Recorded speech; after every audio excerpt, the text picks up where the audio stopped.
in the last position, it will be in seated. It's very similar to the half kneel position that we just did, but I'm going to use different tools.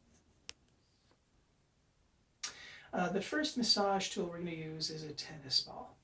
Now you're going to apply pressure with both of your hands. So I'm placing it on the shin muscles, reinforce, press into the muscle, and then you could roll, move up and down, or side to side. You could stay in one spot and then move to a different segment, reapply the pressure, and do the same motions. And you could go from close to the bigger shin bone called the tibia. After you've done a certain segment there, then you could move over to the outside where the peroneals are near the fibula. And continue that all the way down towards the ankle. Now, when you get towards the ankle, it's going to be more tendinous. So you're not going to get a lot of the muscle belly, but this is where it also gets sticky because the tendons move with each other and could cause some stickiness there. And to right on top of the ankle, moving up and down, and then side to side. And I could roll around the bottom portion of the ankle, as well as here.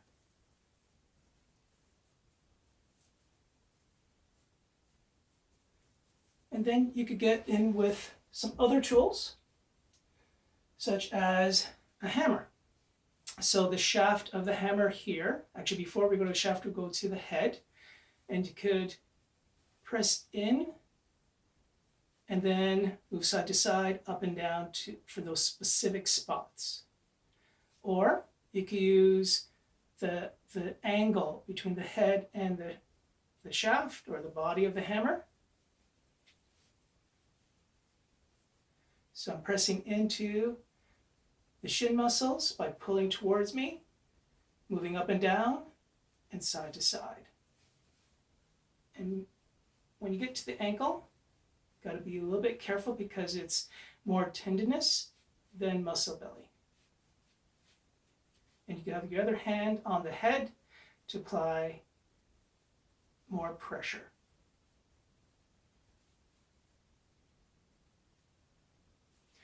And then now you can use the shaft.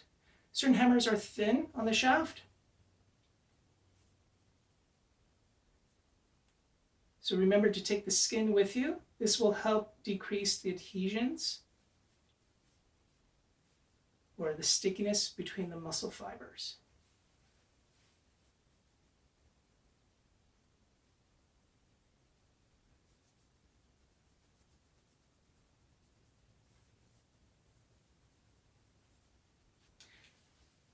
And the last tool before I go to my fingers is the butter knife. So you can use the back end of the blade to decrease the stickiness, the adhesions. So I'm going around the bottom portion of the shin bones.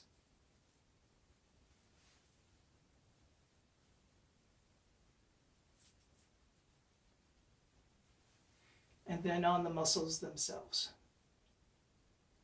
You can also use the butt end of the knife to go right in between the shin bone and the front muscle. There's a natural groove, and you can get right into that area, moving up and down and side to side.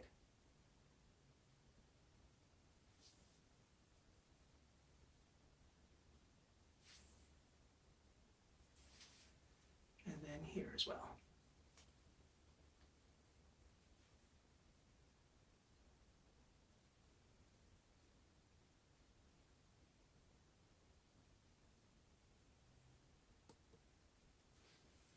And then lastly, your fingers. So you can have your finger pads directly on the muscle, press in, and then shift the muscle towards the bigger shin bone for compression. And I have this other hand as a reinforcement but for demonstration, I'll take this hand out. So in the half kneel, I use my palm, and in a seated position, I can use my fingers.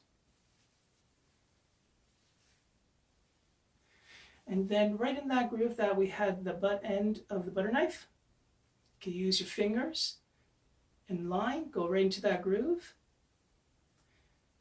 and move up and down and side to side, and reposition, up and down, side to side. And then you could move over to the outer muscles. You can use the fingers right next to each other, and then side to side, and towards the fibula.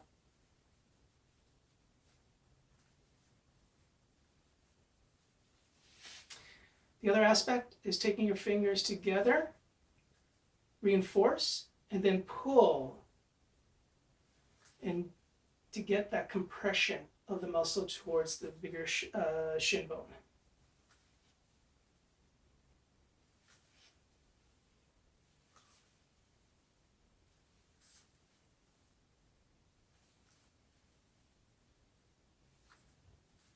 And then right at the top part here, where the tibialis anterior muscle attaches in this area here, where my fingers are.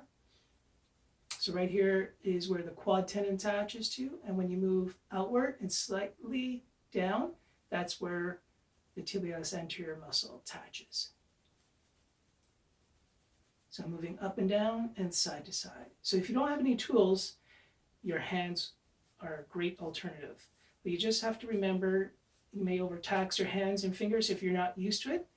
So that's why I suggest using the massage tools.